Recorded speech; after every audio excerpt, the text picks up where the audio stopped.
Cette grande édition d'information. Monsieur, dame, bonsoir. Merci d'avoir choisi la télévision Dunia pour vous informer. C'est une circulation fluide et des conducteurs totalement à l'aise au volant de leur voiture. Page inter de cette édition. Voilà Hugo Chavez quand il s'agit de parler en public. Ces déclarations ont fait le tour du monde. Voilà, ici se referme ce journal.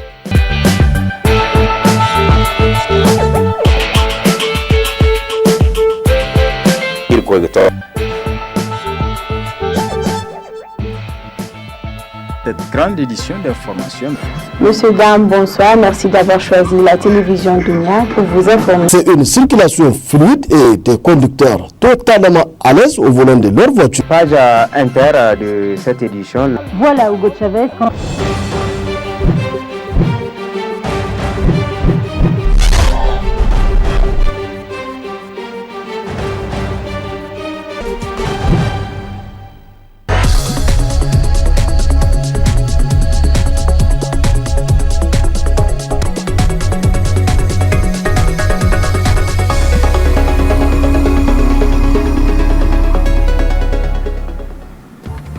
Le siège du bureau politique national du parti PNDS Tareya cible d'une attaque très tôt ce matin.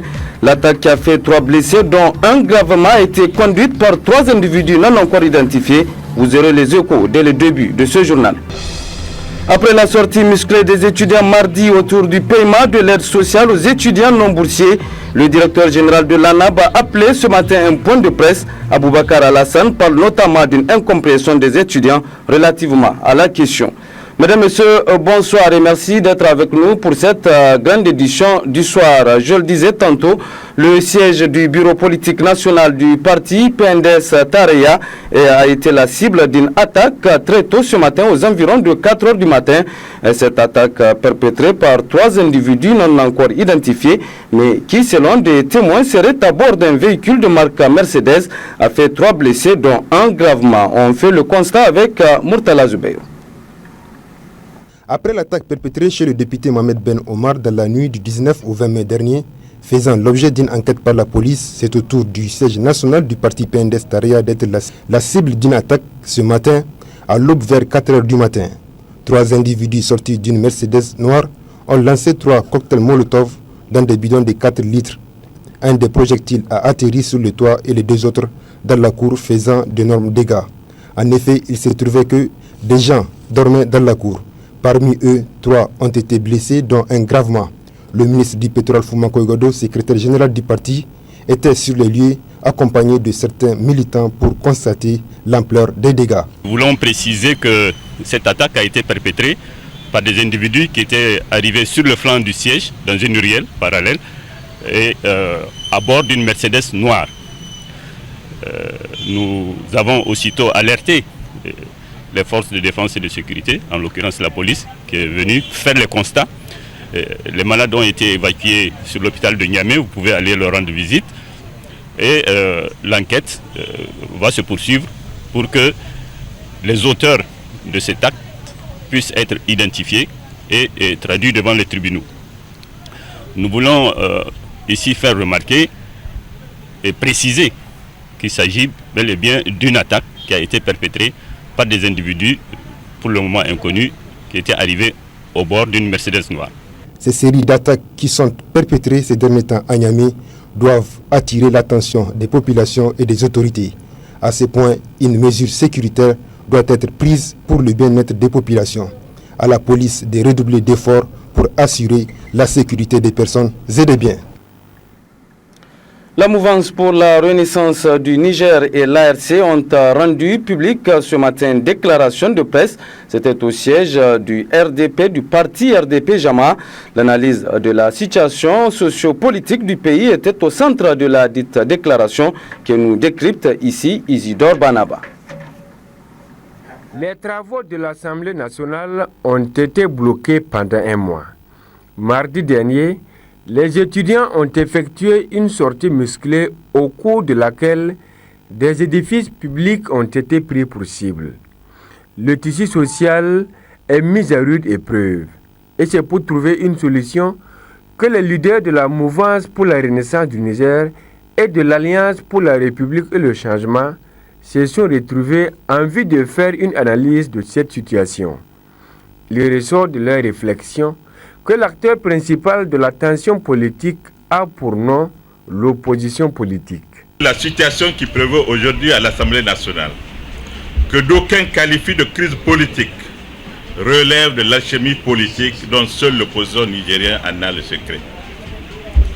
La sérénité a quitté l'opposition depuis que les députés de la majorité ont déposé un projet d'amendement à la résolution portant règlement intérieur de l'Assemblée nationale visant à combler le vide sur les modalités de votation de la motion de défiance contre le président de l'Assemblée nationale.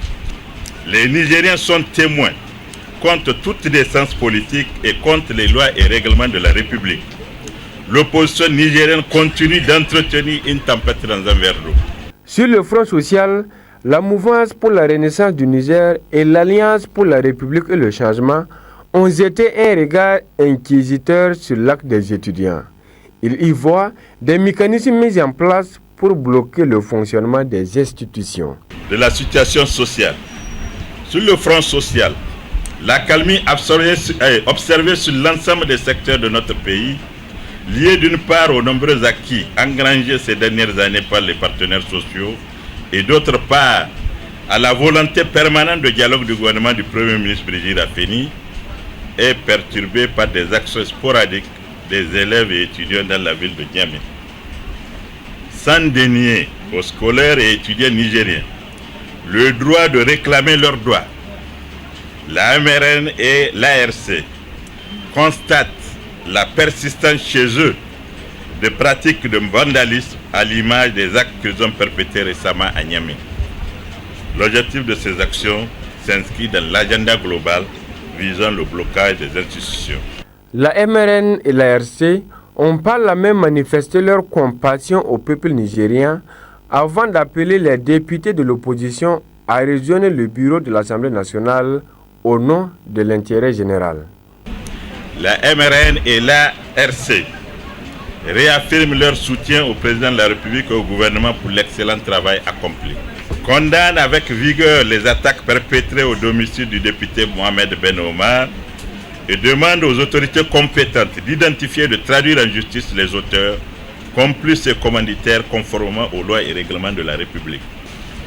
Demandent aux députés de l'opposition de reprendre leur place dans les instances de décision de l'Assemblée nationale et de se conformer à l'arrêt numéro 6 du 15 mai 2014 de la Cour constitutionnelle dans l'intérêt bien compris de la démocratie. Lance un appel à tous les députés pour accélérer l'examen des nombreux dossiers en souffrance à l'hémicycle. Cette sortie publique est une façon pour les leaders des partis de la mouvance présidentielle de manifester leurs attachements aux valeurs républicaines. Voilà, nous y reviendrons plus en détail sur cette sortie médiatique des députés membres de la MRN demain dans nos prochaines éditions. Cela dit, les députés membres du groupe parlementaire Lumana ont de leur part rendu public une déclaration de presse. C'était hier après-midi, une déclaration qui fait suite à la convocation des 3 députés nationaux, tous relevant du groupe. Suivons un extrait de cette déclaration avec l'honorable député Tijani Abdul Kadri. Au moment où à l'Assemblée nationale, la mise en place d'un bureau en violation des dispositions de l'article 89 alinéa 1 de la Constitution semblait annoncer la reprise des travaux, des événements nouveaux viennent de nous être servis. Alors que la plénière de l'Assemblée nationale examinait l'ordre du jour et le calendrier des travaux dans un semblant de sérénité retrouvée, quelle ne fut notre surprise d'apprendre par la voix du président de l'Assemblée nationale que 3 députés de l'opposition, à savoir les honorables Aboubakar Hassan Al-Kali, Bouraïma Karimoun et Jafar Moumoun Kalilou ont été vertement convoqués par la direction de la police judiciaire, et ce, au mépris de l'article 88 de la Constitution qui dispose: les membres de l'Assemblée nationale jouissent de l'immunité parlementaire. Aucun député ne peut être poursuivi, recherché, arrêté, détenu ou jugé à l'occasion des opinions ou des votes émis par lui dans l'exercice de ses fonctions. Sauf cas de flagrant délit, aucun député ne peut, pendant la durée de session, être poursuivi ou arrêté en matière correctionnelle ou criminelle qu'avec l'autorisation de l'Assemblée nationale. Aucun député ne peut, hors session, être arrêté qu'avec l'autorisation du bureau de l'Assemblée nationale, sauf cas de flagrant délit, de poursuite autorisée ou de condamnation définitive. Il est important de rappeler ici que des agents de la police ont tenté d'interpeller les députés concernés en violation des franchises parlementaires et d'effectuer des perquisitions sans mandat à leur domicile. Toujours sur le front social, le comité directeur de l'Union des scolaires nigériens a animé ce matin un point de presse relatif à la manifestation du mardi qui a conduit à l'interpellation de plusieurs de leurs camarades, Isidore Banaba et Issa Hassan, pour nous faire le point. Un point de presse sous haute tension policière au vu du dispositif sécuritaire mis en place. C'est dans ce climat tendu que le secrétaire général adjoint de l'Union des scolaires nigériens a pris la parole en remplacement de Anna Sedeville, amené par la police ce matin. À travers cette sortie médiatique, le comité directeur de l'USN veut répondre à tous ceux qui veulent leur dicter des règles de bonne conduite consécutives à leur dernière manifestation. Hier, on a suivi aussi quelques responsables, notamment qui accusaient les étudiants des actes de vandalisme. Que les actes qui ont été posés, c'est parce que quelque part les étudiants ont été provoqués. C'était le cas de la section lycéenne collégienne à un certain moment de Niamey, c'était le cas de certaines sections de l'intérieur du pays et ça a de tout temps été le cas de la section Enoun. Comment aujourd'hui faudrait-il accuser ces sections des actes de vandalisme quand ceux qui sont censés assurer l'ordre public deviennent eux-mêmes, en tout cas, de troubleurs de l'ordre? Vous avez vu comment le siège de l'ISN a été saccagé au vu et aussi de tout le monde, et on nous parle de la loi et on nous parle du respect de la loi et on cherche à nous sermonner ou à nous donner une leçon de morale. En faisant cas de leurs camarades interpellés suite à leur sortie musclée, l'USN met en garde certains de leurs militants qui s'en prendront dorénavant au bien privé. À ce niveau, nous attirons l'attention des camarades. Nous leur demandons de ne pas s'en prendre au bien public.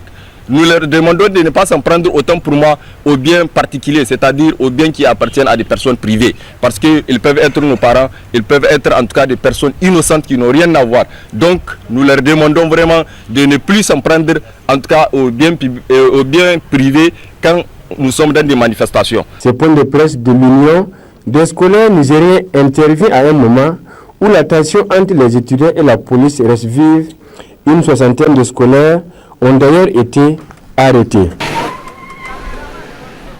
Et puis pour sa part, le directeur général de l'ANAB a animé ce matin un point de presse relativement à la sortie musclée opérée mardi par les étudiants de l'université Abdou Moumouni de Niamey concernant le paiement de l'aide sociale accordée aux étudiants non boursiers, un acte que le directeur général de l'ANAB a qualifié d'incompréhension au niveau des étudiants. Suivant les explications de Aboubakar Alassane, il est le directeur général de l'ANAB.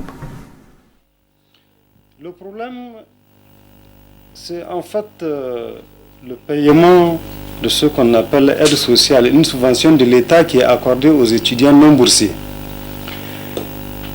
Ce n'est pas un problème en tant que tel, mais je dis les étudiants ont voulu coûte que coûte en faire un problème le mardi. Parce que par 2 fois, nous-mêmes nous les avons convoqués pour venir commencer à percevoir leurs droits. C'est eux qui veulent retarder le paiement. Le jeudi 15 mai déjà, nous leur avons demandé de venir. Ils ont dit à leurs camarades de ne pas toucher jusqu'à ce que nous ayons fini d'élaborer les états. J'ai rendu compte à mes supérieurs, ils ont dit ok. Nous avons attendu. Le lundi, le comptable était sur le terrain pour commencer le paiement. Ils ont aussi bloqué le paiement jusqu'à 13h10. Aucun étudiant n'a reçu l'autorisation de la part de la structure des étudiants d'aller toucher l'aide sociale. Il serait parti tout seul après leur injonction. Qu'est-ce qui se serait passé? Dans tous les cas, ils n'ont fait que le faire sortir dehors. Après ce qu'ils ont vu, je pense que moi, je ne peux pas présager du degré de danger dans lequel je suis. En tout cas, ils contournaient mon bureau pour aller faire quoi? Il était assis ici, devant. Ceci étant passé, J'ai continué mon travail et je l'ai fini pendant que, au moment où, plutôt, le commissaire de police du 2e arrondissement et un officier de la garde républicaine étaient venus voir. Parce qu'il y avait beaucoup d'étudiants qui commençaient à affluer vers la nappe. Entre-temps, je signale qu'ils ont informé leurs camarades que le paiement se fera ici. Vous comprenez? Ils savaient bien que le paiement se faisait de leur côté. Mais ceux qui ont commandité cette violence-là, ils disaient à leurs camarades qui n'étaient pas avertis que le paiement va avoir lieu au siège de la NAB. Et pour ça même, ils ont détourné les bus. Les bus qui devaient ramener leurs camarades qui reviennent de l'école chez eux, ils les ont détournés par force pour les amener ici, à la NAB, pour commettre leur forfait, être sûr qu'ils sont en nombre et qu'ils peuvent faire ce qu'ils veulent.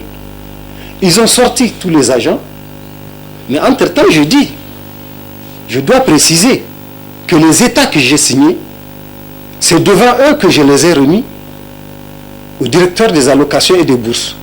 Il y avait même 2 de leurs camarades qui ont suivi le directeur des allocations et des bourses pour vérifier si les états ont effectivement été transmis au comptable. Chose qu'ils ont vérifiée devant mon directeur des allocations et des bourses. Ils sont sortis pour confirmer à leurs camarades que les états qu'ils attendaient sont là. Le directeur général de l'ANAB que vous retrouverez en partie magazine de ce journal. La coordination nationale de la Fédération unitaire des syndicats des enseignants du Niger, FUSEN, a tenu ce matin à la Maison des jeunes et de la culture Diado Sekou de Niamey une assemblée générale objectif informer et mobiliser ses militants autour de sa plateforme revendicative. Aïssata Issa Kimlo. Cette grève, qualifiée de grève d'avertissement observée par la FUSEN depuis hier 21 mai, intervient dans un moment où le climat est tendu avec les manifestations des scolaires, notamment les étudiants de l'université Abdou Moumouni de Niamey. Par cette grève, la FUSEN dénonce la non prise en compte de leur plateforme revendicative et surtout le non-respect des engagements pris par le gouvernement lors de la signature du protocole d'accord le 28 février dernier. En fin avril, nous nous sommes rendus compte que la question des statuts particuliers n'est pas réglée. Mais nous avons estimé que, puisque c'est un engagement que nous avons pris, et que dans les termes du protocole, il était question que le comité de lecture soit mis en place dès la première quinzaine du mois de mars. Alors, malheureusement, il a été mis en place seulement le 27 mars 2014. Alors, le 27 mars 2014, quand il a été mis en place, il n'a commencé à travailler véritablement qu'aux environs du 10 avril. Donc voilà ce qui justifie le retard du comité de lecture. Alors nous avons estimé que puisque c'est le gouvernement qui a pris l'engagement et que il relevait à lui de prendre l'arrêté de mise en place de ce comité de lecture, si le comité n'a pas été mis en place à temps, cela veut dire que le gouvernement est le seul responsable de la situation née du retard dans l'adoption du statut particulier. Toujours en négociation avec le gouvernement, la FUSEN annonce qu'à la fin de la grève, les cours reprendront. Depuis que nous avons engagé ce mouvement, nous avons eu beaucoup de rencontres pour parler avec le gouvernement.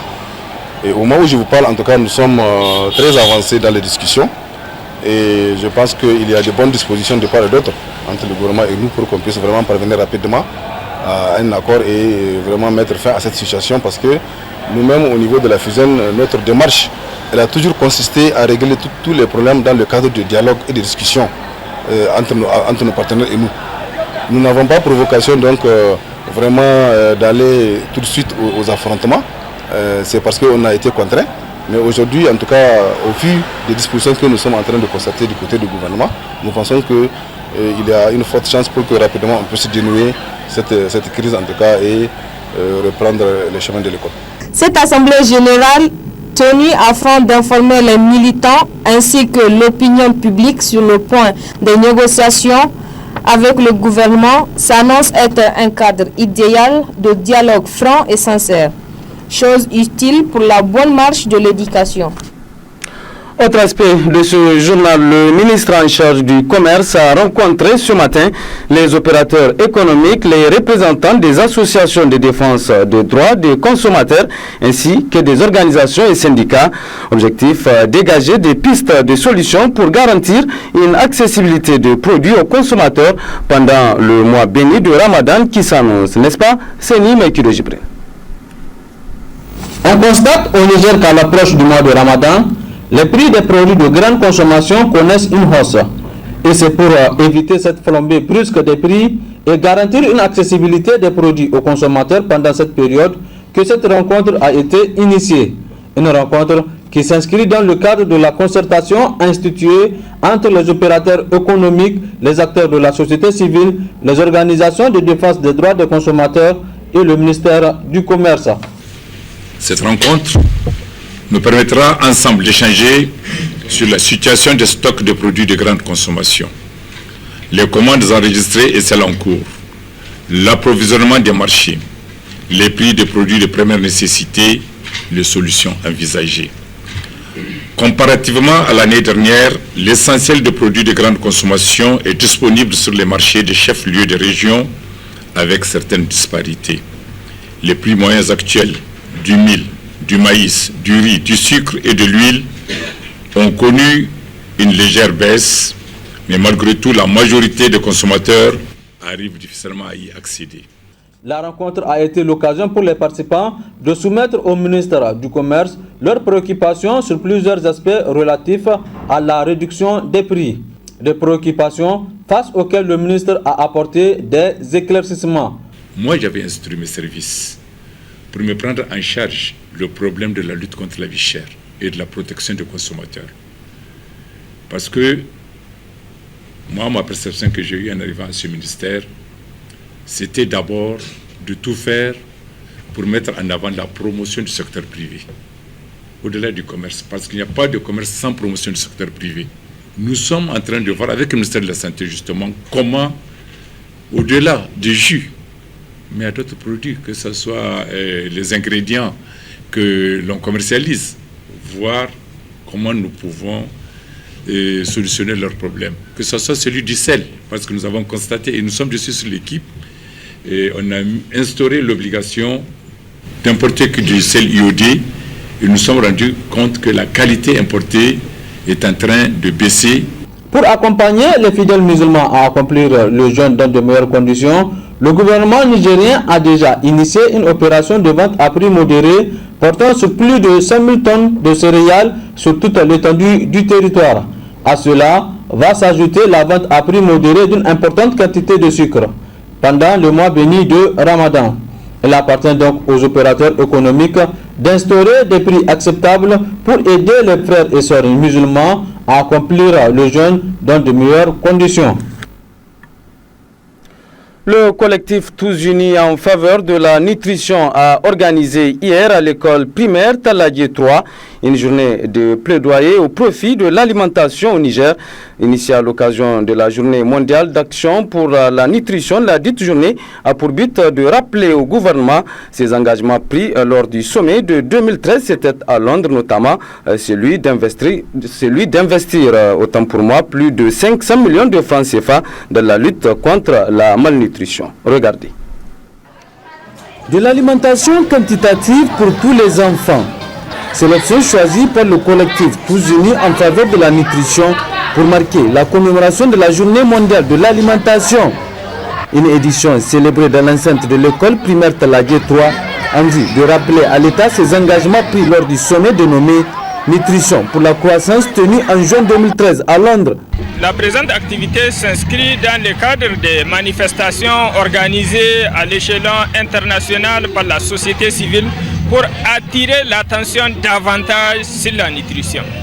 Donc c'est une manifestation qui a été organisée pour la première fois l'année passée et un an après aujourd'hui nous commémorons l'organisation de la manifestation de 2013. Au regard du nombre d'enfants qui fréquentent l'école primaire Taladié 3 et que ces enfants, quand on regarde, sont à l'image de l'ensemble des enfants nigériens, Il est bien évident que les réalités, en tout cas de la problématique que nous défendons, ne sont pas claires à l'école Talag 3, mais il n'en demeure pas moins que quand même c'est des enfants qui ont compris la préoccupation de la situation nutritionnelle des enfants nigériens, qui ont accepté de collaborer avec le collectif Tous Unis pour la nutrition au Niger pour appeler aux autorités de faire plus d'engagement pour la nutrition au Niger. Initié par le collectif Tous Unis en faveur de la nutrition, à l'effet de faire le point de la réalisation des engagements pris par le gouvernement, mais aussi plaider pour le renforcement de la nutrition. Cette journée a aussi servi de cadre aux enfants pour plaider de vive voix et appeler les autorités au respect des engagements librement pris par le Niger au sommet Nutrition pour la croissance. Chères autorités, vous avez pris l'engagement d'investir plus de 500 millions dans la lutte contre la malnutrition, réduire la malnutrition aiguë globale à 10%. Réduire la malnutrition chronique à 25%. Réduire les carences en fer, vitamine A et iode. Recruter les nutritionnistes suffisants. Chères autorités, la réalisation de ces engagements permettra de vaincre la malnutrition au Niger, ce qui nous permettra, à nous, enfants du Niger, de mieux vivre et grandir dans de bonnes conditions. Chères autorités, aujourd'hui, grâce au collectif Tous Unis pour la nutrition, nous avons mangé et nous nous amusons bien. Pourtant, près de la moitié des enfants du Niger n'ont pas cette chance. Ainsi, selon les résultats d'une enquête récemment menée en 2013, au Niger, 2 enfants sur 5 sont malnutris chroniques, soit 42,5% des enfants de moins de 5 ans. D'où toute l'importance de cet appel qui donnera l'occasion de dresser le bilan des différents engagements pris et soutenir l'ONU à promouvoir la lutte contre la malnutrition à l'occasion de son assemblée générale prévue en septembre prochain. Nous, en tant qu'adultes, on a eu à plusieurs reprises à rappeler au gouvernement les engagements qu'il a pris. Nous avons conscience que le gouvernement nigérien est au fin des engagements qu'il a pris parce que c'est lui-même qui les a pris.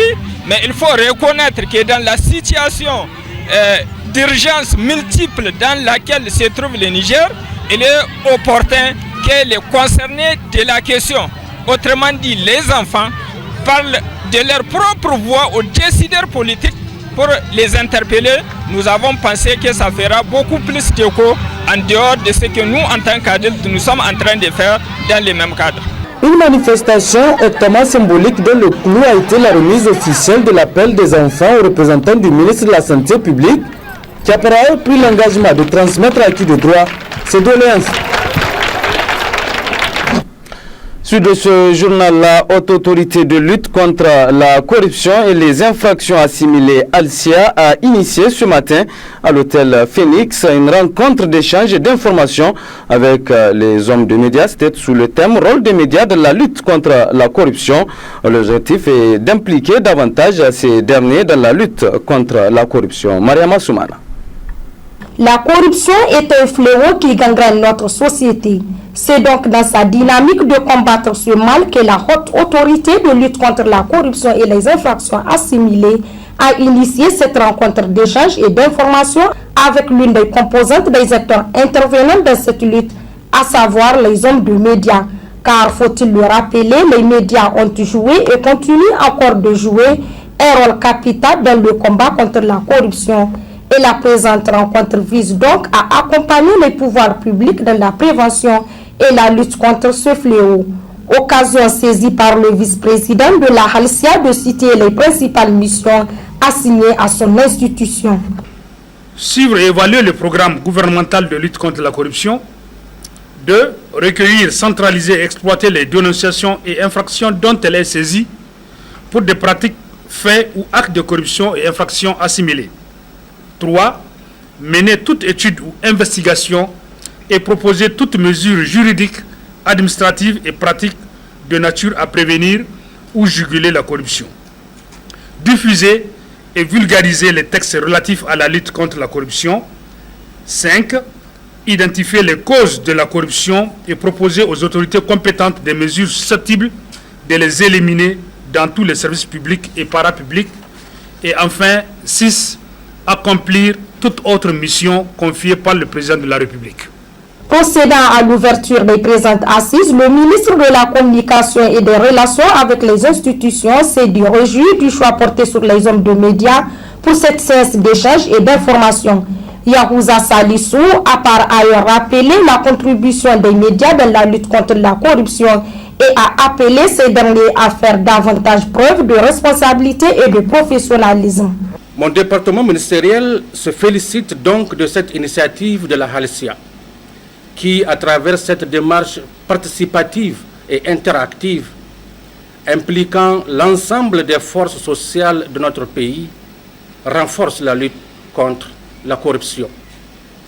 Au demeurant, il s'agit pour la presse nigérienne d'un vieux combat, car par ses analyses, investigations et dénonciations sur les tares de notre société, dont entre autres la corruption, la presse nigérienne a généralement toujours su donner de la matière aux organes de contrôle en matière de lutte contre la corruption.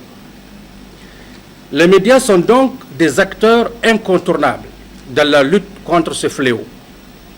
C'est pourquoi la Convention des Nations Unies contre la corruption, ratifiée par notre pays, engage chaque État partie à prendre des mesures appropriées pour favoriser sa participation à la prévention de la corruption et à la lutte contre ce phénomène. Une journée durant, les participants à cette rencontre se pencheront sur les fonctions sociales des médias, les principes déontologiques, mais aussi et surtout du rôle des médias dans la lutte contre la corruption. De ces travaux sortiront également des recommandations et suggestions qui permettront d'accompagner les autorités nigériennes à relever le défi majeur, celui de bouter à jamais la corruption hors du Niger. Les élèves de l'École nationale d'administration et de la magistrature ENAM ont organisé ce matin la 6e édition de la journée de l'élève dont le thème retenu cette année est la place de l'ENARC dans la renaissance et la dépolitisation de l'administration. D'autres précisions dans ce compte-rendu signé Ima Seibou. C'est par la Nigérienne et l'hymne de l'ENAM qu'a débuté cette 6e édition de la journée de l'élève de l'École nationale d'administration et de la magistrature sous le thème « La place de l'ENARC dans la renaissance et la dépolitisation de l'administration ». Une journée qui s'inscrit dans un cadre de partenariat sincère avec la direction de l'ENAM et les élèves visant à consolider les rapports d'échange entre les encadreurs et les encadrés et créer une parfaite cohésion entre les élèves des autres écoles. Le secrétaire général de l'Union des élèves de l'École nationale d'administration et de la magistrature, tout en remerciant les invités pour leur présence, s'est penché sur le choix du thème de cette année avant de saisir cette occasion pour exposer quelques difficultés rencontrées aux autorités compétentes.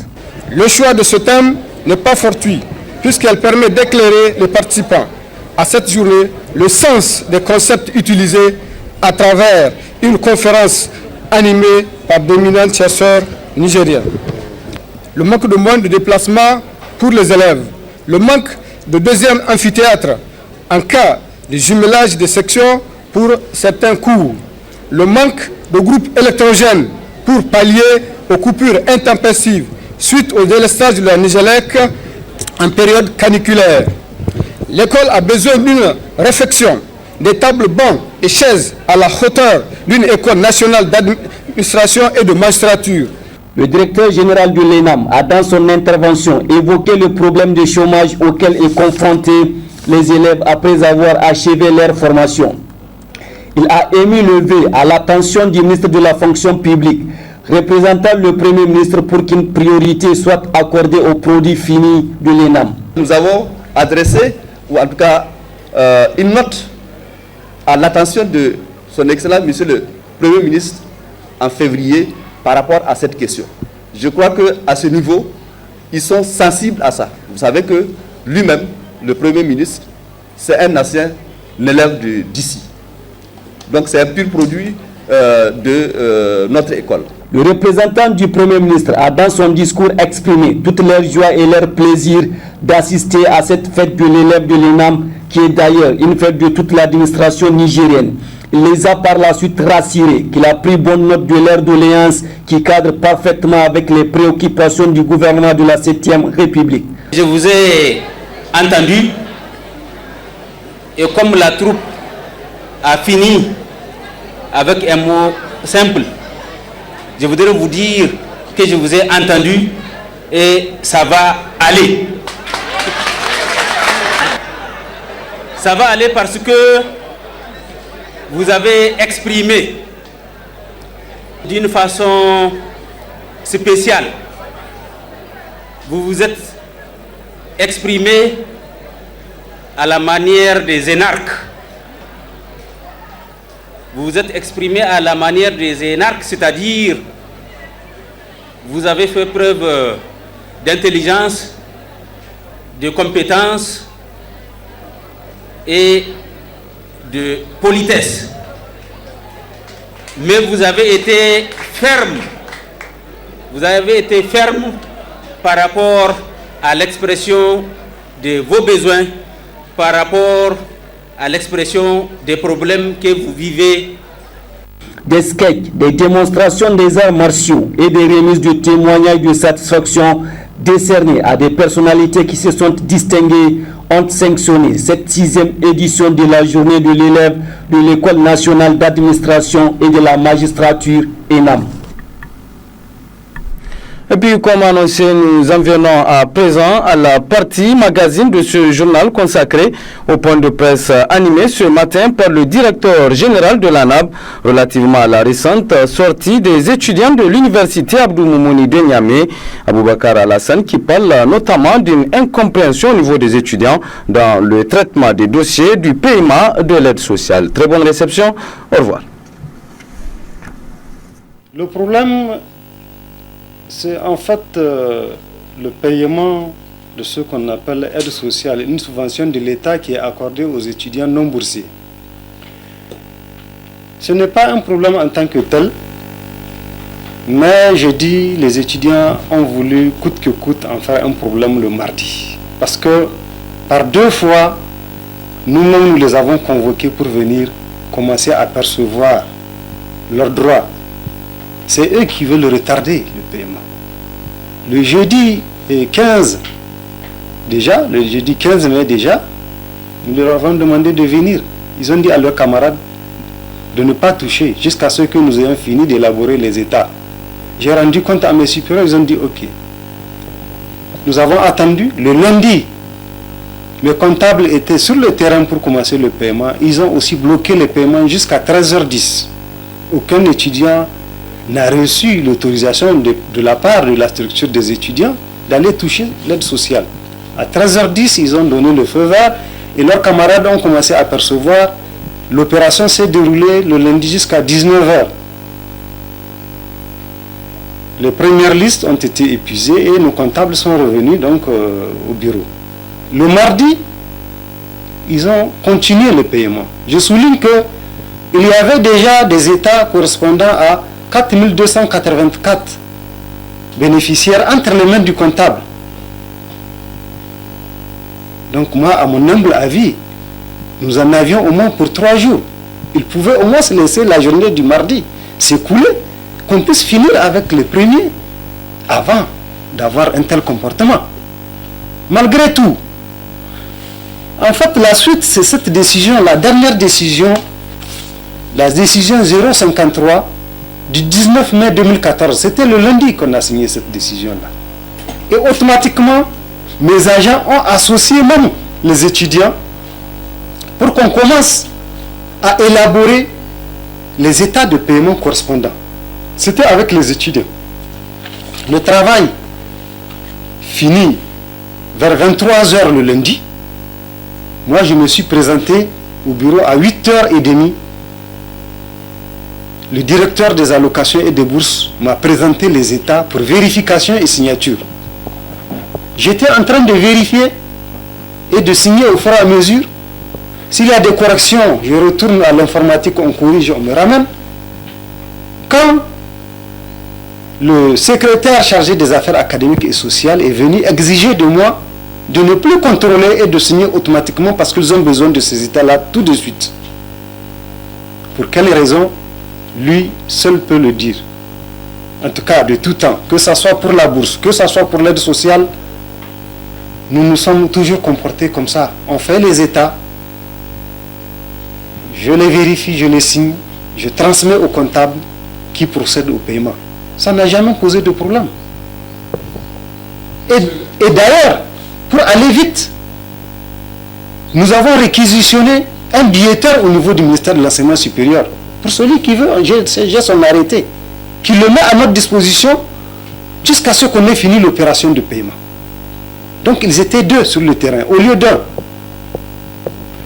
Donc là, je ne m'explique pas l'impatience des étudiants. Soit, il est venu ici, il faisait du bruit, il tambourinait sur mon bureau, jusqu'à ce que mes collaborateurs, ayant été alertés par le bruit que M. Munkel, le SCAS de l'Union, faisait, eh bien, on dit aux gardes, il y a quelque chose qui se passe dans le bureau du DG, vous êtes là assis. Ils sont venus voir, au moment où ils contournaient, je ne sais pas ce qu'ils voulaient faire, ils contournaient mon bureau pour aller vers moi, ils l'ont saisi, ils ont dit non. Devant nous, ça ne va pas se passer ainsi. Ils l'ont fait sortir.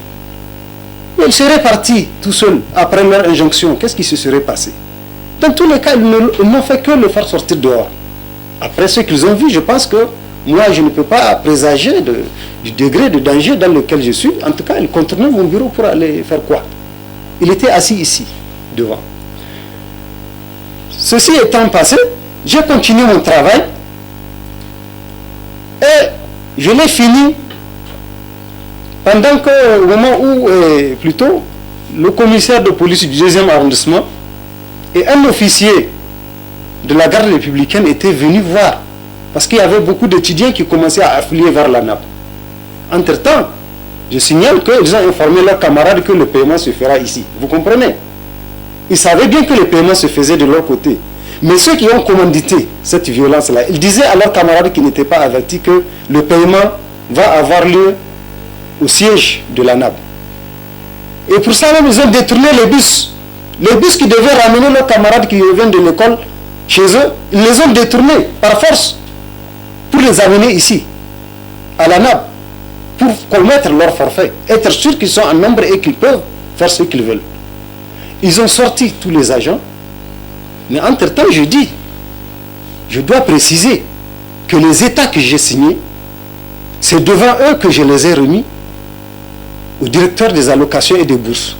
Il y avait même 2 de leurs camarades qui ont suivi le directeur des allocations et des bourses pour vérifier si les états ont effectivement été transmis au comptable. Chose qu'ils ont vérifiée devant mon directeur des allocations et des bourses. Ils sont sortis pour confirmer à leurs camarades que les états qu'ils attendaient sont là. Alors, là, entre-temps, moi, ayant constaté la situation, elle s'est calmée, il n'y avait plus aucune raison, en tout cas, d'avoir de l'attention à la nappe. La police et la garde républicaine me demandant qu'est-ce qu'il y a, bon, enfin, qu'est-ce que vous pensez? J'ai dit non, il n'y a plus de problème, vous constatez, monsieur le commissaire, monsieur l'officier, il n'y a plus rien. Vraiment, je pense que c'est un événement qui arrive comme ça, c'est une incompréhension, c'est réglé. Je les ai raccompagnés à la porte, les 2 officiers, et on a fait au revoir en présence du conseiller, même du conseiller technique du ministre aux affaires sociales, et je suis revenu m'installer sur mon bureau pour continuer mon travail. C'est en ce moment, quelques minutes, 5-10 minutes après, que j'entends du bruit remplir la rue et on a commencé à casser des choses dehors. Le bureau des étudiants, le CE de l'UNUN est entré ici avec à leur tête le chargé des affaires académiques et sociales de l'USM, le CD de l'USM, un certain Yahijibo. Ils sont entrés ici pour me menacer de tous les torts, ou en tout cas me menacer de tous les services possibles. Et entre-temps, ils ont pris soin de vider la nappe. Tous les agents qui étaient ici leur ont dit de sortir. Donc j'étais seul. ici dans mon bureau, à part un autre agent qu'ils ont molesté parce qu'il est resté prié dans son bureau. Il est sorti après qu'ils aient fermé la porte. Ils ont tout saccagé dehors. Pendant que j'étais là, ça faisait du bruit, de la casse, vitres, moto, ma voiture de fonction, tout ça. Tout est passé. Les splits, ils cassaient tout. Là, le bureau est venu ici, ils se sont assis, ils disaient ce qu'ils voulaient, de ce qu'ils vont commettre comme forfait. En tout cas, qu'ils ont l'intention de me faire élaborer des états de paiement pour tous les étudiants de l'université qui ont déposé leur dossier, de me faire signer une démission de l'ANAP, et quoi encore, et de m'amener, comme ils ont dit, qu'ils vont m'amener. Ça m'a levé. Et je ne comprenais pas leur réaction. En tout cas, je répondais comme je peux. Je dis, bon, vous n'avez plus aucune raison, en tout cas, de m'en vouloir, à partir du moment où les états que vous attendez ont été signés. Mais j'ai compris, en fait, qu'ils étaient venus avec la ferme intention de faire ce qu'ils sont venus faire. Parce que, à leurs camarades, ils ont dit, le DG a refusé de signer vos états de paiement. Il a bloqué ça y est, sur son bureau. Alors que devant eux, j'ai remis les mêmes états. Ce n'était plus dans mon bureau, c'était là-bas. Plus de 30 minutes après, ils reviennent eux-mêmes, les mêmes qui exigeaient ça, pour commencer à casser la nappe. À préciser une chose. Et le ministère ne modifie pas la liste des bénéficiaires. Le ministère entérine une décision du conseil d'administration de la NAB. Ici, nous sommes organisés. Seul le conseil d'administration composé de 13 personnes, un président, les représentants de tous les ministères concernés par la question, y compris les étudiants et leurs parents, eh bien ce conseil d'administration, c'est lui qui a la latitude d'attribuer la bourse ou l'aide sociale. Une décision suit, elle est signée par le président du conseil d'administration, le contrôleur financier, et entérinée par le ministre. Une fois que c'est signé, le ministre il signe, ok, c'est bon, allez-y. Maintenant, nous, on nous remet la décision pour faire des états de paiement. Quand les états de paiement sont faits, mais moi je vérifie au moins certaines petites choses. Rien ne se fait en dehors de ça. On ne fait rien d'autre que de vérifier. Par exemple, un des états, regardez bien, sur le total, il est dit qu'on doit payer 184 800 000. Je fais les vérifications, moi, en tout cas avec le nombre de bénéficiaires, je trouve 184 950 000. Je renvoie ça à l'informatique pour qu'il vérifie. Si nous tombons d'accord, c'est bien ça, il n'y a pas de problème. Je signe la page. Une autre chose, avec la fatigue peut-être, vous voyez ici, c'est des doublons. J'ai relevé 8 doublons sur cette page. C'est-à-dire des étudiants qui retrouvent le nom 2 fois. Je peux comprendre, moi on se dit tout est correct, surtout que les gens ont travaillé par exemple jusqu'à 23h le jour là, je disais. Est-ce que j'ai le droit de signer cette page-là? Faire preuve d'une telle légèreté. On doit me laisser le temps de vérifier. Donc tout ça là, c'est nous l'avons sauté. On n'aura pas le total là. Peut-être même que sur la décision, il y avait les 2 noms là. Vous comprenez? Ça c'est une seule page. Hein. Autre chose qu'on découvre sur les états de paiement. En bas, vous voyez bien les 2 là, qui ont des écritures devant leur nom. Ce sont des appelés du service civique national. J'ai pris la liste des appelés du service civique national auprès du ministère des Finances. Et je confronte les états de paiement à la liste. Si je trouve le nom d'un appelé du service civique, je n'ai pas le droit de le supprimer. Voilà ce qui fait que vous ne pouvez pas faire concorder un état de paiement et une décision d'attribution. On peut relever des erreurs après. Nous sommes une administration, nous nous chargeons de relever ça et de rendre compte au président du conseil d'administration qui est là. Nous rendons compte toujours de ce que nous faisons. Et on modifie les décisions. Voilà comment ça se passe. Il ne faut pas accuser les gens à tort. Pourquoi depuis 2 ans que nous faisons ce travail-là de la même façon? Depuis 2 ans. Personne ne nous a dit que nous faisons ça. C'est maintenant que nous allons apprendre à tricher? Non. Moi, je ne veux pas qu'un responsable mente pour une raison ou une autre. Ils peuvent avoir leur raison. Moi, je veux qu'on dise la vérité. Et leurs camarades ne les ont pas élus pour qu'ils les trompent. Par exemple, j'aurais voulu que puisque les états de paiement ont été signés par le DG de l'ANAB devant eux, au moment où leurs camarades sont arrivés, qu'ils leur disent que le DG a accepté de signer, c'est parti, c'est fini, ça fait 30 minutes déjà.